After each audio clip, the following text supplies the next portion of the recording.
Assalamualaikum warahmatullahi wabarakatuh. Alhamdulillahilladzi hadana li hadza wa ma kunna linahtadiya laulan hadanallah. Asyhadu an la ilaha illallah wahdahu la syarika lah wa asyhadu anna Muhammadan abduhu wa rasuluh la nabiyya ba'dah. Allahumma shalli wa sallim ala sayyidina wa habibina wa qudwatina Muhammad wa ala alihi wa sahbihi ajma'in, amma ba'du. Para saudara sekalian rahmatullah, pada kesempatan ini mari kita sejenak untuk bersama-sama merenungkan tentang 5 nasihat kehidupan yang pernah disampaikan oleh Malaikat Jibril kepada Rasulullah Shallallahu Alaihi Wasallam, yang diceritakan dalam sebuah hadis. Ja'a Jibril alaihissalam ila Nabi Sallallahu Alaihi Wasallam. Suatu saat Malaikat Jibril datang untuk menemui Nabi Muhammad Sallallahu Alaihi Wasallam. Faqala, maka beliau berkata, Ya Muhammad, aish ma syi'ta fa innaka mayyit. Wahai Muhammad, hiduplah sekehendakmu, semaumu, namun ingatlah, selanjutnya engkau benar-benar akan mati. Wa ahbib man ahbabta fa innaka mufariquh. Cintailah siapa saja yang engkau cintai, namun ingatlah selanjutnya engkau benar-benar akan berpisah dengannya. Wa'mal ma syi'ta fa innaka majziyun bihi. Dan berbuatlah sekehendakmu, namun ingatlah selanjutnya benar-benar engkau akan menerima balasan dari apa yang engkau perbuat.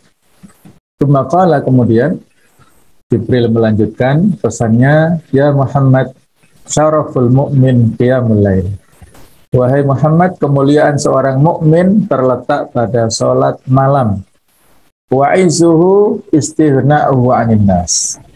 Dan kehormatannya terletak pada ketidakbutuhannya kepada sesama manusia. Lafaz berdasarkan periwayatan dari Al-Hakim, kemudian juga ada riwayat dari At-Tabrani dan juga Abu Nu'aim dan para perawi hadis yang lain, di mana derajat hadis ini adalah hasan li ghairihi, yaitu ada beberapa hadis yang dhaif yang satu sama lain saling menguatkan, sehingga hadis ini bisa kita jadikan sebagai referensi dan juga sebagai inspirasi serta motivasi ya, kepada kita semuanya.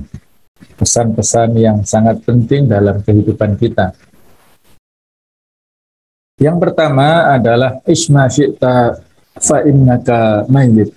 Hiduplah sesukamu, karena sesungguhnya kamu akan mati. Nasihat ini memiliki makna agar manusia senantiasa mengingat kematian. Dengan begitu, setiap orang mukmin diharapkan menghilangkan ketamakan atas tipu daya kesenangan duniawi, serta mengisi kehidupan dengan amal-amal kebaikan. Karena tujuan dalam hidupnya jelas, orientasinya itu jelas. Keberadaan kita di dunia adalah dalam rangka untuk ibadah, untuk mengabdi kepada Allah Subhanahu wa taala. Wa ma khalaqtul jinna wal insa illa liya'budun.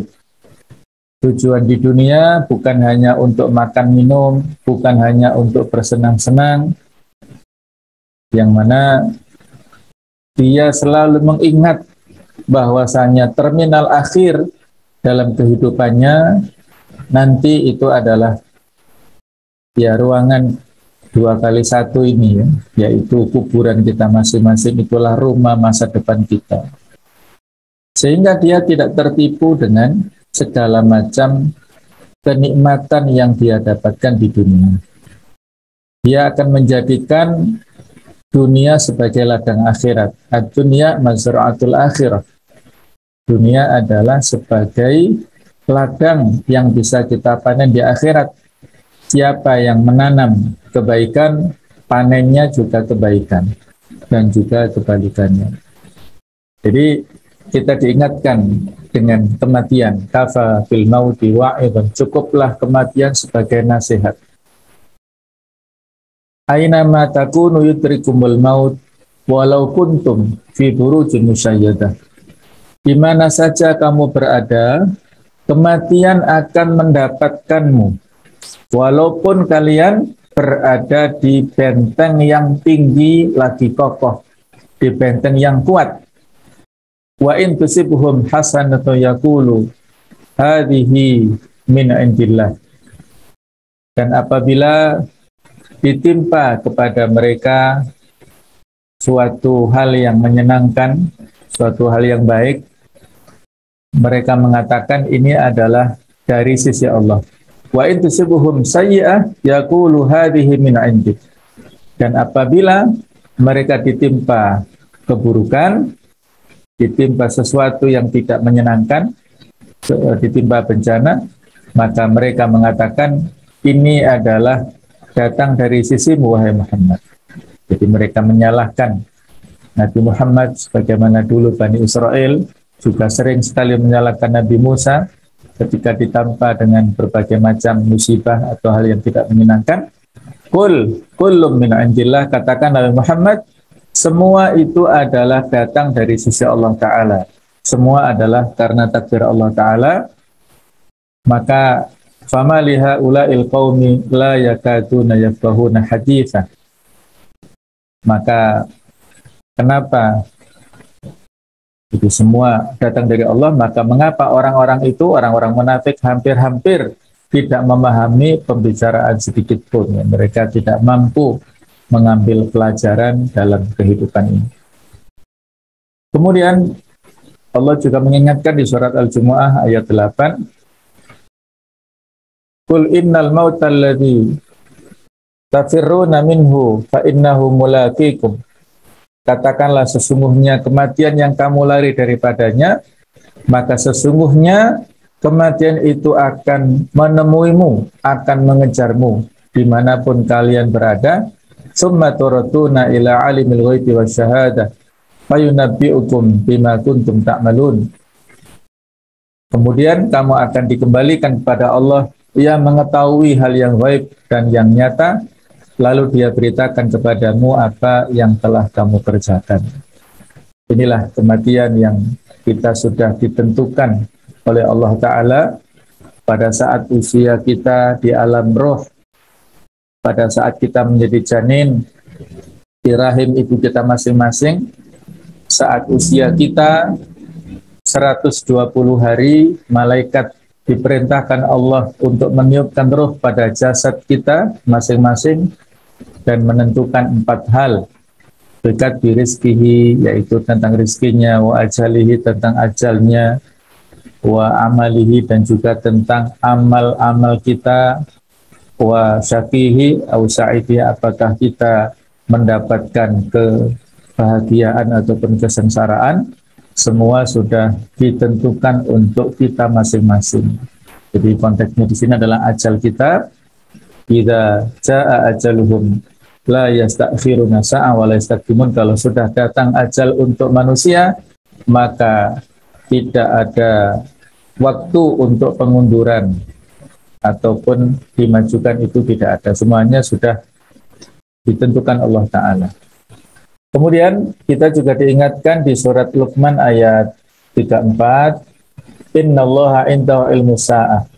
Sesungguhnya Allah sajalah yang ada pada sisinya pengetahuan tentang hari kiamat. Bahkan Rasulullah juga tidak tahu, para malaikat juga tidak tahu. Semua ilmu tentang hari kiamat hanya ada pada sisi Allah Ta'ala. Wa yunazzilul ghaitha. Dan Allah saja yang punya hak untuk menurunkan hujan. Wa ya'lamu ma fil arham. Dan Allah yang mengetahui apa yang ada dalam rahim. Walaupun ilmu pengetahuan dengan kecanggihan teknologi bisa mendeteksi lewat alat USG, mungkin jenis kelamin atau yang lain, tapi tidak detail apakah warnanya, apakah watak dari bayi yang akan lahir, dan nasib yang akan didapatkan nanti itu tidak ada yang bisa mengetahui kecuali Allah Ta'ala. Wa ma tadri nafsum madza taksibu ghadan, dan tidak ada seorang pun yang dapat mengetahui dengan pasti apa yang akan diusahakan besok. Wa ma tadri nafsun bi ayyi ardin tamut, dan tidak ada seorang pun yang dapat mengetahui di bumi mana dia akan mati. Innallaha alimun khabir, sesungguhnya Allah lah yang maha mengetahui lagi maha mengenal. Nah, inilah nasihat untuk kita semuanya. Sesuatu yang belum terjadi, besok seperti apa, apakah kita masih bisa hidup di dunia ataukah meninggalkan dunia, itu tidak ada jaminan. Kalau para ulama membagi waktu adalah 3. Waktu yang kemarin itu adalah tidak bisa kembali, itulah yang bisa kita jadikan sebagai pelajaran. Kalau baik alhamdulillah, kalau buruk waliyadzubillah kita beristighfar.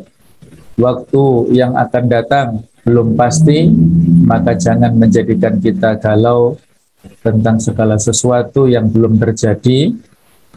Dan waktu yang real yang kita punya kesempatan untuk melaksanakan ya sekarang ini, hari ini, jam ini, detik ini, kita lah yang punya kesempatan. Adapun besok-besok Allah alam, itu kita serahkan kepada Allah Subhanahu wa ta'ala. Jadi intinya yang pertama ini adalah kita diingatkan untuk mempersiapkan kematian. Wala tamutunna illa wa antum muslimun. Janganlah kita wafat kecuali dalam keadaan menyerahkan diri totalitas kepada Allah Ta'ala. Selanjutnya, pesan yang kedua adalah ahbib man syi'ta fa innaka mufariqu. Cintailah siapa yang kamu suka, yang kamu inginkan, karena sesungguhnya engkau akan berpisah dengannya. Setiap orang beriman dibebaskan untuk mencintai siapa saja di antara semua makhluk. Namun sesungguhnya mereka akan berpisah dengannya. Allah memberikan keleluasaan kepada setiap orang mukmin untuk mencintai segala bentuk ciptaannya, tentu dengan segala konsekuensi yang akan diterimanya. Almar'u ma'aman ahabba. Seseorang itu nanti akan dipertemukan dengan orang yang dia cintai. Kalau dia cinta dengan ahlul iman, dengan orang-orang yang beriman, berukhuwah fillah, bersaudara karena Allah, maka mereka nanti akan dipertemukan di surganya Allah Ta'ala, di mimbar yang tinggi, yang akan dicemburui oleh para anbiya, para solihin, para syuhada. Nah, mereka adalah al-mutahabuna fillah, orang-orang yang saling cinta karena Allah, wal mutazabiruna fillah, yang saling berziarah, mengunjungi karena Allah Ta'ala, yang saling berukhuwah karena Allah Ta'ala. Dan orang yang terdekat dengan kita itulah keluarga kita, yang harus kita kondisikan supaya selalu dalam keadaan iman dan takwa. Ketika keluarga muslim ini landasannya iman dan takwa, penduduk ataupun penghuni keluarga ini adalah orang-orang yang baik, insya Allah pertemuannya bukan hanya di dunia, tapi nanti sampai di akhirat dipertemukan di surganya Allah Ta'ala. Walladzina amanu wattaba'atuhum dzurriyyatuhum biimanin alhaqna bihim dzurriyyatahum. Dan orang-orang yang beriman serta diikuti oleh anak cucu mereka dalam hal keimanannya, maka kami pertemukan mereka dengan anak cucu mereka di dalam surga. Wa ma alatnahum min amalihim min syai', dan kami tidak mengurangi sedikit pun pahala amal kebajikan mereka. Kullum mri'im bima kasaba rahin. Setiap orang terikat dengan apa yang dikerjakan. Punya konsekuensi tanggung jawab, sebagaimana pesan berikutnya nanti ya. Jadi ketika seorang suami mukmin solih bertemu dengan seorang istri yang mukminah, yang solihah, anak-anak yang solih-solihah di dunia ini, maka mereka akan dipertemukan di akhirat kelak insya Allah. Dan kalau misalnya pada suatu saat, misalnya seorang istri ditinggal oleh wafat suaminya, maka mereka pun juga nanti di akhirat di surga akan dipertemukan. Bagaimana seandainya istri ini sepeninggal suaminya menikah lagi dengan laki-laki lain? Ada beberapa pendapat, tapi diantaranya adalah dia di surga nanti akan dipertemukan dengan suami terakhirnya. Sebagaimana sebuah riwayat, yaitu dari Ummu Darda.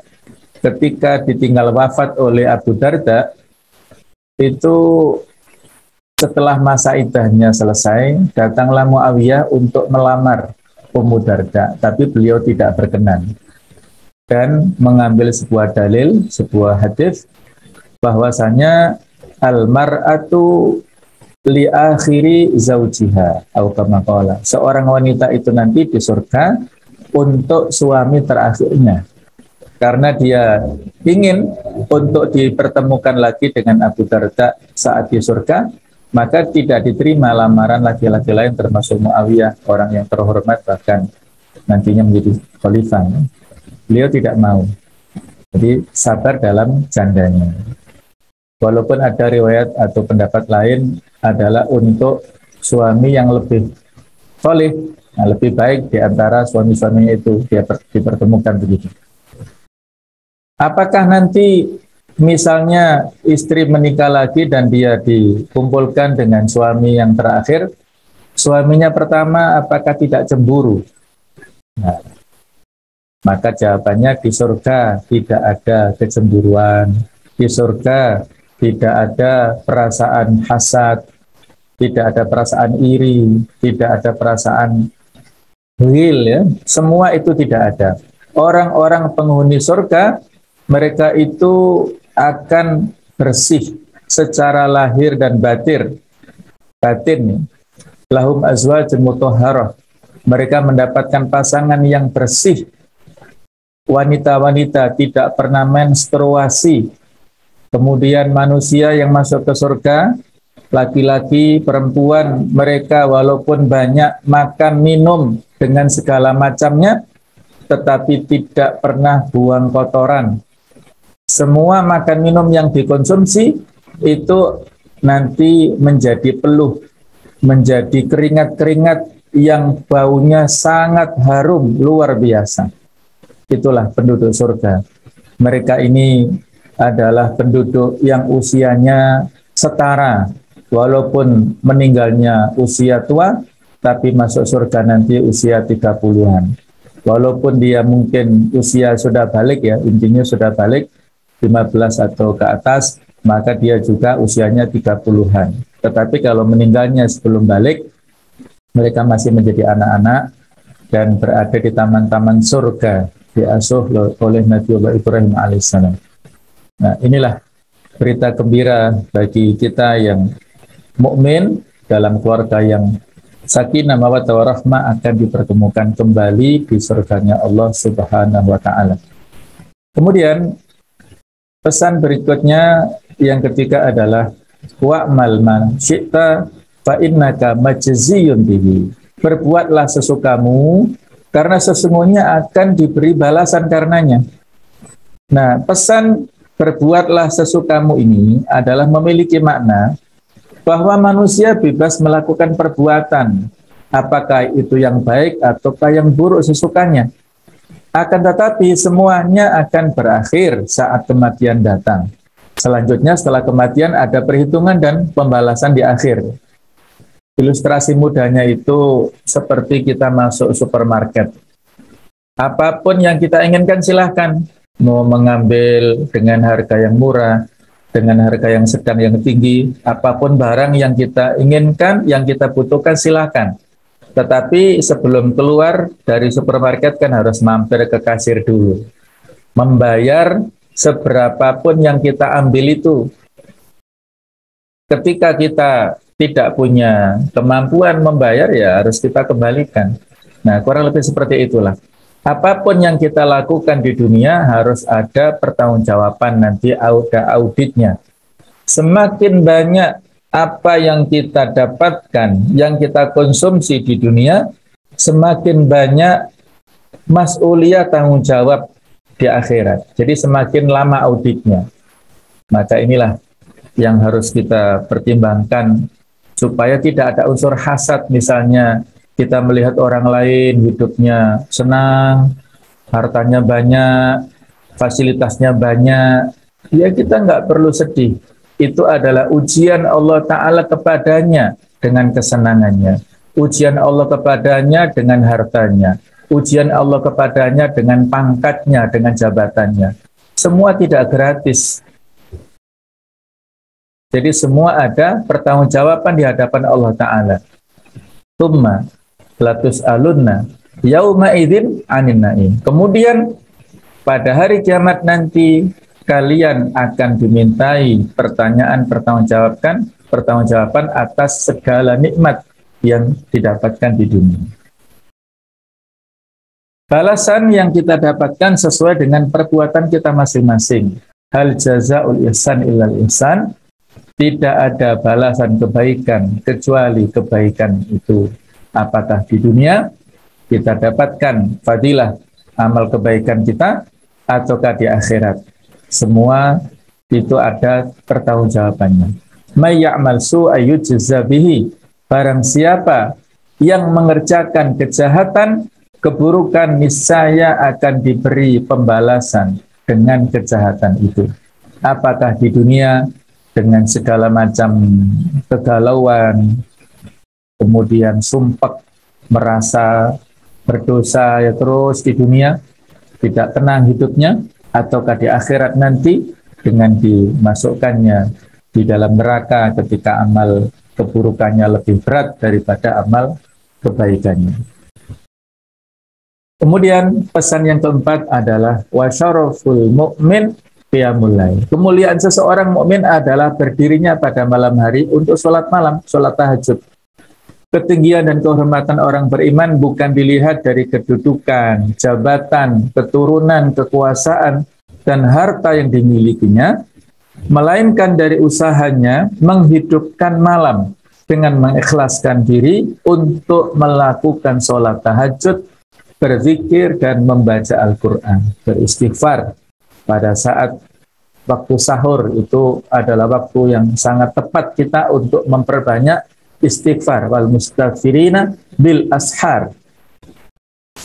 Di antara ayat yang memberikan motivasi pada kita untuk sholat malam surat Al-Isra yaitu ayat 79.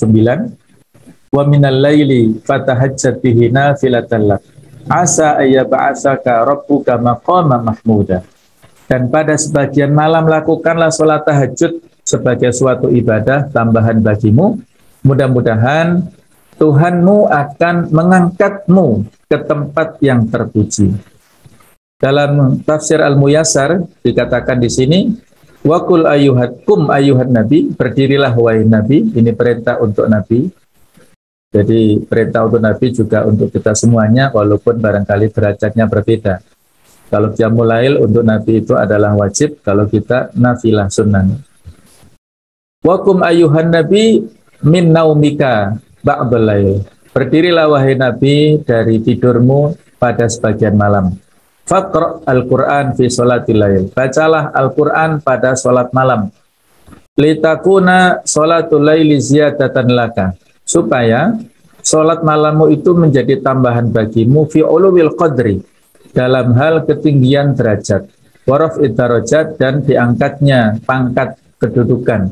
Asa ayyaba'atsakallahu syafi'an linnas yaumal qiyamah. Mudah-mudahan Allah akan membangkitkanmu nanti menjadi syafaat untuk manusia pada hari kiamat, liyarhamahumullahu mimma yakununa fi, supaya Allah memberikan kasih sayangnya kepada siapapun di antara mereka yang mendapat syafaat tersebut.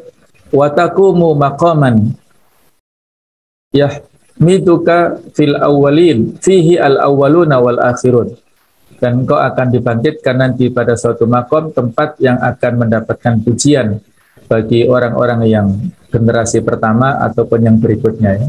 Orang-orang masa-masa yang dulu ataupun yang akan datang akan memberikan pujian kepada beliau. Maqaman mahmuda, yang itu juga kita doakan untuk beliau pada saat selesai kita mendengarkan adzan. Allahumma rabba hadhihi da'wati tammah was salatil qa'imah ati Muhammadin al-wasilata wal fadilah wa ba'atsu maqaman mahmudan alladzi wa'adta. Nah, itulah Allah memberikan janji kepada beliau untuk mendapatkan maqam mahmudah nanti di akhirat, dan juga otomatis sudah didapatkan di dunia ini. Maka nanti di surga beliau mendapatkan al-wasilah dan juga maqam mahmudah. Itu juga insya Allah akan kita dapatkan oleh setiap muslim yang melaksanakan tahajud, melaksanakan qiyamul lail, akan mendapatkan banyak keistimewaan, terutama adalah kedudukan yang mulia, yang tinggi di hadapan Allah, apalagi di hadapan manusia. Kemudian pesan terakhir, wa izzuhu istighna'u 'anil nas. Keperkasaannya adalah ketidakbutuhannya terhadap manusia. Kekuatan, keperkasaan, dan keunggulan orang mukmin dari orang lain bukanlah besarnya badan dan kuatnya otot seseorang, melainkan ketercukupannya dengan apa yang dikaruniakan Allah kepadanya dan ketidakbutuhannya terhadap apa yang ada di tangan manusia. Artinya zuhud pada apa yang ada di manusia, ya, tidak memiliki ketamakan. Jalan liku hidup dan matinya dengan penuh totalitas diserahkan hanya kepada Allah Subhanahu wa Ta'ala. Bagaimana pernah ada pertanyaan dari seorang sahabat, ya Rasulullah, dullani ala amalin idza amiltu ahabbani Allah ahabbani nas. Wahai Rasulullah, tunjukkan satu amalan yang apabila aku kerjakan Allah akan mencintaiku dan orang-orang akan mencintaiku. Maka pesan beliau, izhad fid dunya yuhibbukallah. Zuhudlah di dunia, maka Allah akan mencintaimu. Wazhad fima indan nas yuhibbukan nas. Dan zuhudlah terhadap apa yang ada pada orang lain, maka orang-orang akan mencintaimu. Semua kita sudah ada rezekinya, jatah rezekinya. Tidak mungkin rezeki itu salah sasaran. Maka tidak ada gunanya kita memiliki hasad iri kepada apa yang ada pada orang lain. Maka disinilah kita dituntut untuk memiliki sifat iffah, menjaga kehormatan kita, kemudian kita zuhud pada apa yang ada diri orang lain, kemudian juga kita memiliki sifat wara', berhati-hati dan waspada, menjauhi segala macam syubhat, supaya kita tidak terjerembab dalam hal-hal yang haram. Mudah-mudahan yang sedikit ini bisa memberikan nasihat kepada kita semuanya, dan mudah-mudahan Allah Ta'ala selalu membimbing kita dalam hidayahnya, kita istiqomah sampai akhir hayat, dan kita mendapatkan husnul khatimah. Selanjutnya kita dipertemukan di surganya Allah Subhanahu wa Ta'ala.